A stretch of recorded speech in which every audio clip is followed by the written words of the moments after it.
What's up, everybody? It's Miss Roxanne in the building, and this is the Mixed Fits podcast, brand new podcast by Roxanne Media. I am Miss Roxanne. I am a radio personality on Those Who Watch Radio. I consult with the meeting of the mind.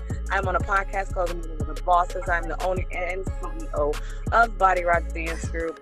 I am also on Those Who Watch TV, and newly, I am a new personality on the Mixed Fits team. And I got my two girls with me. How about you introduce yourself, Ecstasy? Hey, everybody. This is Ecstasy. Originally from the Connecticut area, Rose City, but currently in South Carolina. And it has been an amazing opportunity presented to be a part of Mixed Fits. And I'm super excited to get this stuff going so y'all can get a good idea of what us ladies think about on a regular basis. Thanks. And all the way from my hometown, Bronx. By the way, guys, I'm from the Bronx and I live in South Carolina as well. So anyway, my homegirl, my bestie, I've known her for years. We got Phoenix on the line. What's up, girl? What's up, everybody? This is Phoenix from the Bronx, New York, of course, Boogie Down. I'm highly excited to be starting this new adventure with my girls, entertaining you guys, and you guys let us know our feedback and how you guys feel about what we're doing, what we need to, upgrade and all that. So definitely stay tuned and check us out. Follow, share, all that good stuff. All that fucking good stuff. So, ladies, we set up a whole season of goodies. Y'all have got a hell of a show coming to you. We've got guest speakers.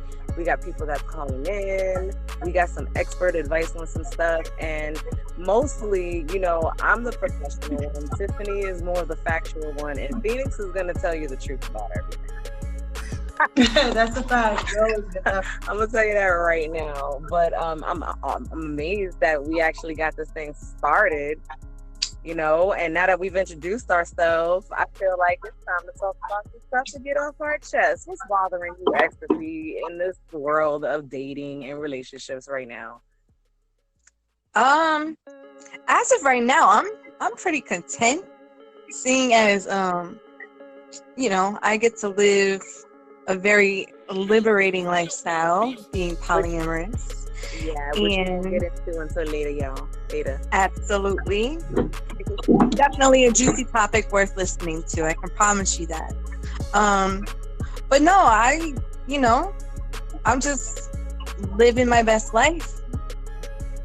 See who I see, date who I date, do who I do, talk to who I talk to. So it's a free world. Why not let myself live it, I feel you. Well, I'm single.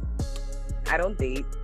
And I chose not to date since like 2017 because I completely, y'all ever been publicly embarrassed on Facebook?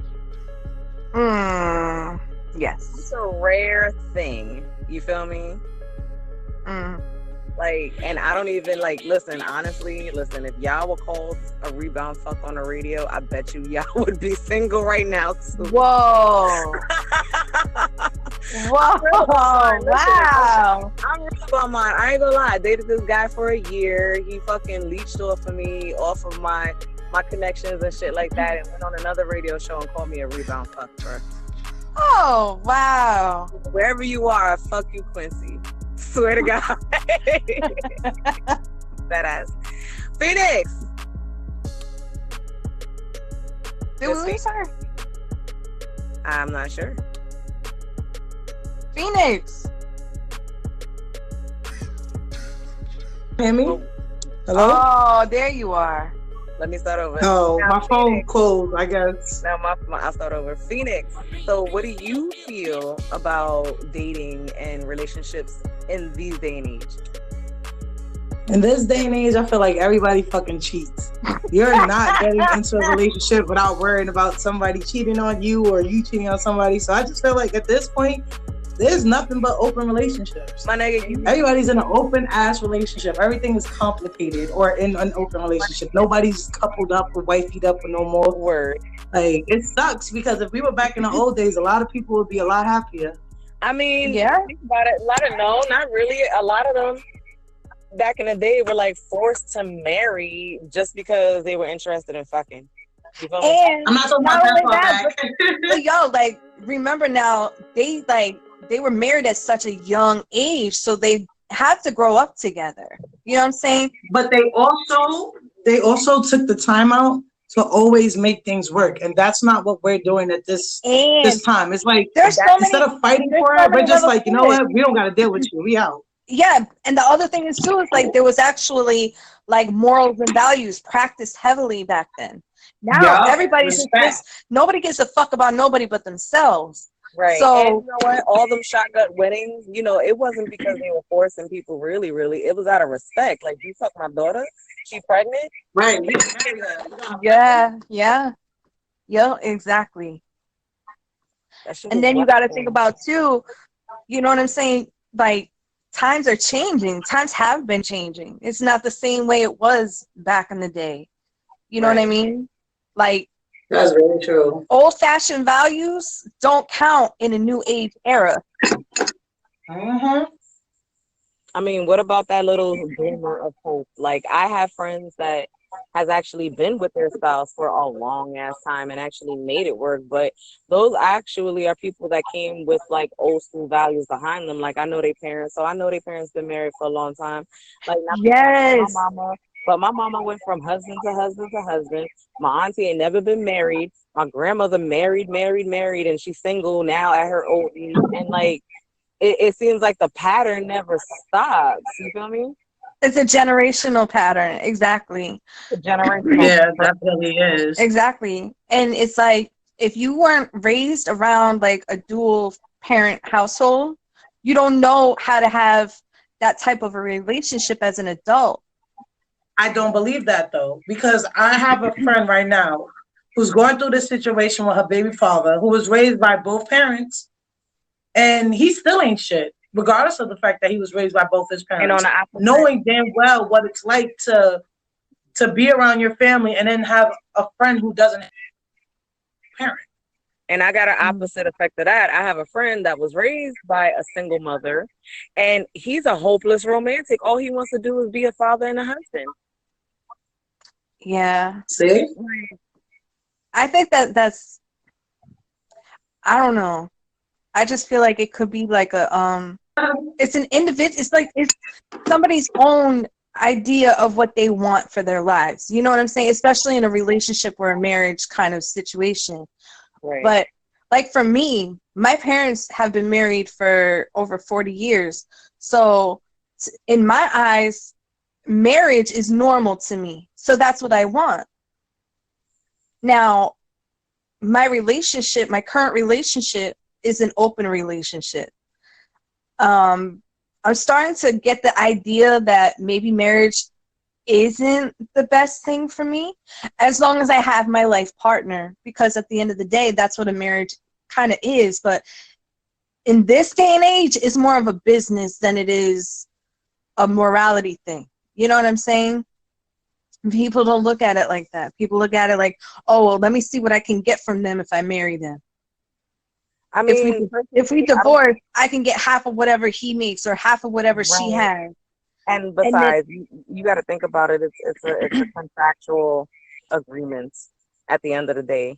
You know what I mean? If you can't just be with me and trust that I'm going to be with you, then I don't know what the marriage is for in the first place. I mean, I guess that's the way I was brought up. Saw marriage as an important thing. Like, I have never watched a woman in my family at a wedding, at their own wedding. I think my mom, like, once. But if you really think about it, most of the couples that are married right now, they don't have shit.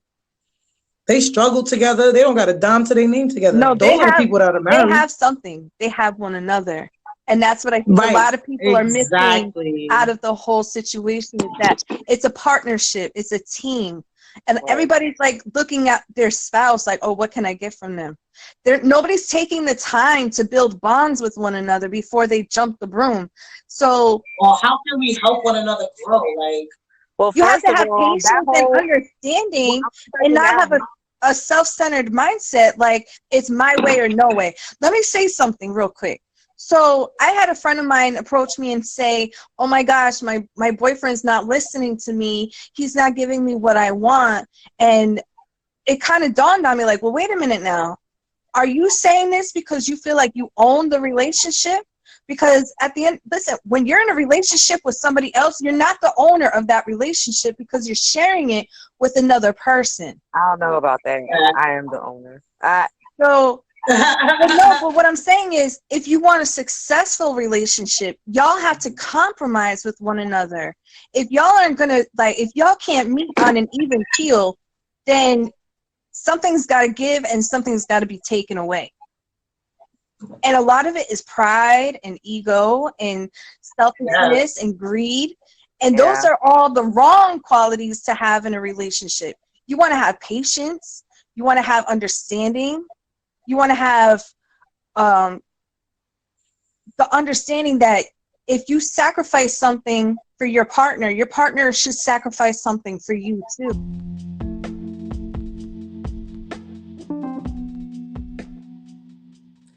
You're Not Alone podcast is out of Harlem, New York, ran by Jason Davis.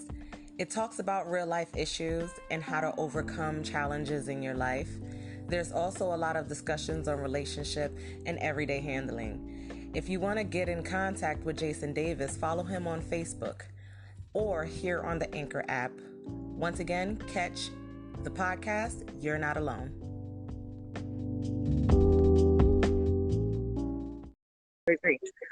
Me being a 33-year-old woman, I've already been through a 10-year relationship. I've been through 2-year relationships after that, and it was just like, after a while, I guess me staying single so long is like, I'm not gonna put up with it. So, I mean, I guess I consider myself dating, but I wouldn't act like that in a relationship. I do act like that as a person that's dating me.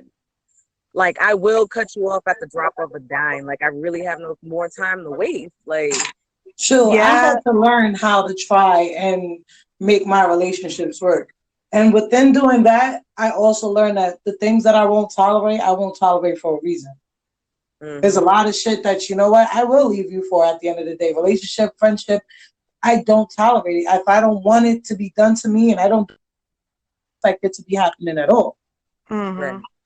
Right. So that's where, in a relationship with me, it's kind of, all right, you have one chance to fuck up because you're the closest person to me. So you know what I don't like more than anybody else. Right.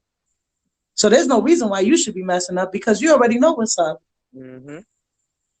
Facts. And, I don't know. People now are so different. Like, if you don't find somebody that thinks like you and is on the same level as you, you're always going to be battling your relationship. And who wants to live like that? Right. Yeah. So, I mean, after all of that, I mean, we can just deduce that, pretty much stop with a hot girl and a hot boy summer and you can get a relationship, basically.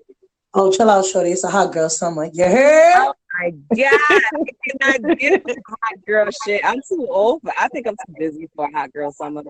Look, it's hot all year round for me if I'm knocking on the door to like 40 and I'm having hot flashes. Okay. So that's a fact.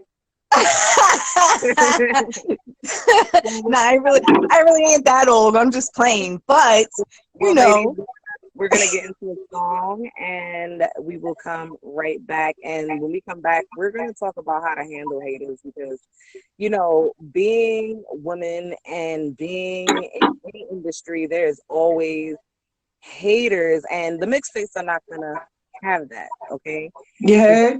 We're gonna put our feet in the sand and we're gonna lock it with cement. That's pretty much it.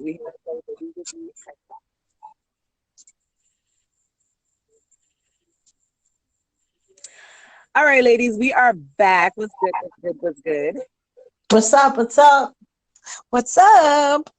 All right, so we handled relationships. We talked about that. Let's first get into how we can handle haters. Haters come in many forms.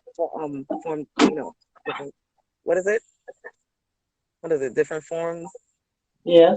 Shapes and sizes, colors and levels, faces, shit. A hater could be a family member. You won't even know. Or you might just know. Strangers. I know one thing I can tell you that is when you have a friend And they go, congratulations on that little job. Oh yeah, you got that little house. That's cute. Oh yeah, you got a little raise. I'm gonna tell you right now, they big ass haters. I hate when Oh, people talk to me like that's that. straight up shade. That's shade. I hate when people talk to me That's like that. definitely shady. See, my circle's so small, nobody has an opportunity. If they talking like that, they talking to a bunch of other haters about me. You right about that. And that's another thing. How do you deal, like, especially being like, me and Ecstasy, we are in, Charleston basically, and we're in South Carolina, and the town is very small. So it's like, if you say one thing to one person, eventually it's gonna come back to you all distorted. Right. Like, wait a minute, I didn't even say that. I didn't say it in that tone. I didn't say it in that way. So it comes back like that operator game. Everybody's in a circle, and the secret starts with you. And I thought it was called Monkey. And it gets all. By the time it gets back to you, it's a whole different story. Exactly.